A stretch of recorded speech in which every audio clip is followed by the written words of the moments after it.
Alrighty, welcome back everyone. We just talked about some of the other games that we hadn't got a chance to get to throughout the week. Definitely some really fun ones, including Colorado State, Colorado, and UCF heading over to Fort Worth to face off against TCU.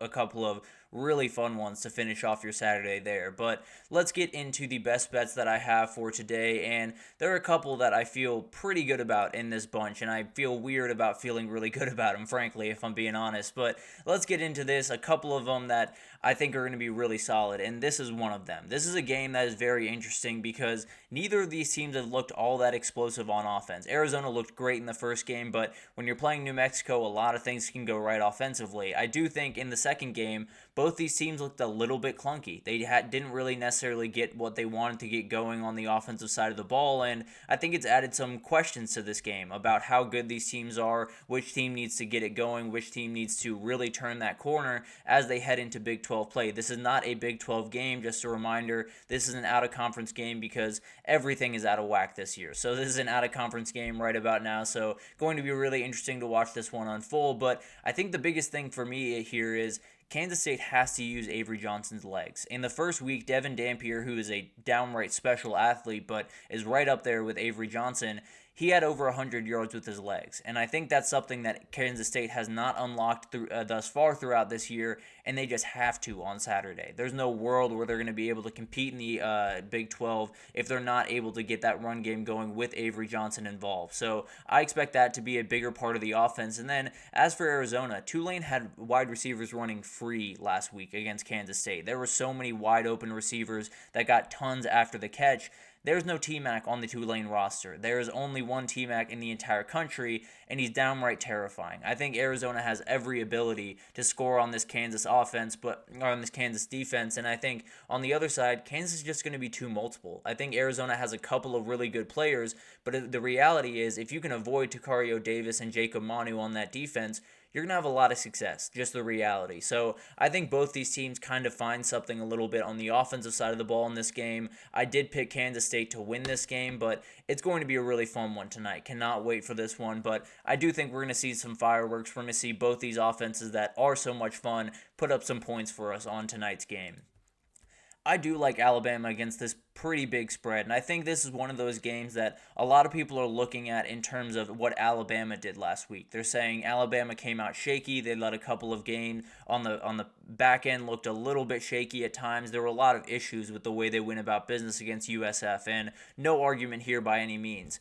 Wisconsin has looked 10 times worse. There has been two games this year where they've beaten two very much inferior opponents by 14 points, have not scored more than 28 points in both those games. I don't think this offense is going to be able to get much of anything going against Kane Womack's defense. And then I think this is one of those games also that Wisconsin's going to have to hit big plays. Tyler Van Dyke has to play a nearly perfect game on Saturday if they're going to have a shot to win, and he's going to have to hit shots downfield, and that's not necessarily what he does all that well, and it's absolutely not what this offense does well. So even when Alabama gives them those openings to go deep, I don't think they have the ability to exploit them. Now, in a couple of weeks, UGA absolutely will have the ability, but for right now, it feels like Alabama is one of those teams that I think a lot of people are picking against them because of what they saw from them, but aren't necessarily addressing what they saw from Wisconsin. I think this team is very far from where they want to be in Madison, and I think they take full advantage of that, especially Jalen Milroe on the ground. I think he's going to have a huge effect on this game,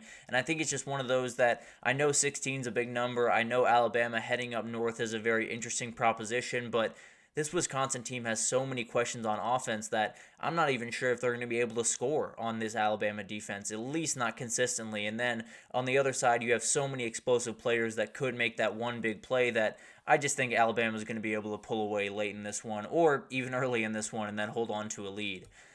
I like North Texas to cover the spread against Texas Tech, and I think this is one of those games where if Texas Tech can't stop anyone defensively, if they're just going to be a team that's going to be able to essentially whatever you want to do on offense, you're going to be able to do it against Texas Tech. They're not going to be able to blow out any team on their schedule. I believe the over-under for this game is near 70, so it's not like they're expecting a lot of defense in this game, and I think it's one of those that you have Chandler Morris on the other sideline for North Texas, who obviously has bounced around a little bit, but he's played Power 4 football. He's played Big 12 football at a very high level, and he's one of those guys that has over 700 passing yards through 2 weeks, number 2 in the country right now. He's going to be able to take advantage of this Texas Tech back end. And then I think Texas Tech is going to be able to score, but the reality is they gave up 51 points to Abilene Christian in week 1, gave up 37 to Washington State in week 2. I don't think it's going to get all that prettier with North Texas. I understand North Texas is not necessarily the greatest team in the world. They're better than Abilene Christian, and they can definitely spread the ball out a little bit more often. So I think this one is very, very close. I do think Texas Tech likely gets it done, but it's one of those teams right now that I don't know if I can say anything confidently about that Texas Tech team, particularly that defense right about now. So I expect a really fun game over there in Lubbock and cannot wait to see this one unfold. I do like Boston College plus the points against Missouri. This is one that I've seen a lot of people go the other direction on. I just don't know what this Missouri team is yet. I still have my worries about that defense being able to bounce back the way that they need to after all of the losses they had a year ago. They have a lot of really, really talented players, and they're playing really high-level football right about now, but I think Thomas Castellanos can cause just enough problems. I don't think it has to be necessarily anything crazy for this Boston College team. I don't think they have to score 45 points or 30 points to stay in this like this, but I do think they have to at least hit a couple of big plays, and I think it's going to be nearly impossible to keep Thomas Castellanos under wraps for the entire 4 quarters. So it's one of those where Missouri's been able to win their games pretty comfortably, and frankly, I think at the end of the day, this one will look relatively comfortable, but I do think it's one of those that Missouri could come out a little bit slow. Maybe Boston College gets that first touchdown on the board, and then Missouri's fighting back from a 23-point deficit rather than a 16-point. So it's going to be really interesting to watch this one unfold. I do think Missouri is a really, really good team. I just think this is the first game where they're really being tested. I don't think it's crazy to think they come a little bit slow out of the gates. Boston College gets a couple of touchdowns, maybe a touchdown and a field goal on the board, and then you have a little bit of breathing room in this pick. So a lot of people go in the other direction, expecting Missouri to blow them out, and that is definitely a possibility in this game. But I think Boston College is playing really confident football, and I would pick the Golden Eagles in this one, at least to cover that spread of 16.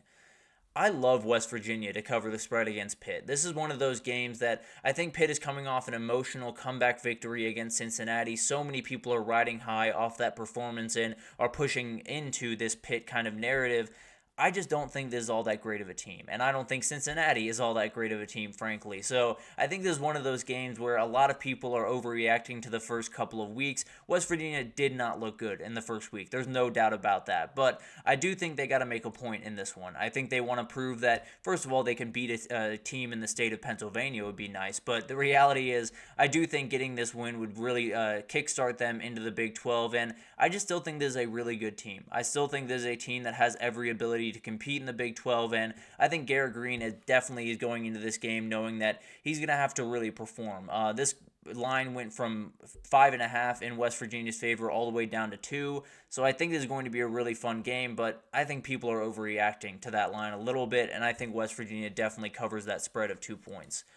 I love TCU against UCF, and it's one of those that I feel a little bit nervous about, I won't lie. With all of the talent on the UCF side, I think this is one of those that is going to be just ridiculous to watch, frankly, on Saturday night. But TCU was a half-point favorite when this line opened. Now it's flipped to UCF -1, and it's going to be a really fun game. I don't think there's any reality where one of these teams blows the other out, but as I'm saying that, that's probably what's going to happen, frankly. But it's going to be a really fun game. I think TCU's kind of finding themselves. I think last year was obviously not the year that they wanted to have, but Josh Hoover is back for his second year. Cam Cook is healthy finally, so they're so much more dangerous on that offensive side of the ball than they were a year ago. Jack Besh is making a ton of plays at wide receiver. I think is a really solid team, and I think UCF is a solid team.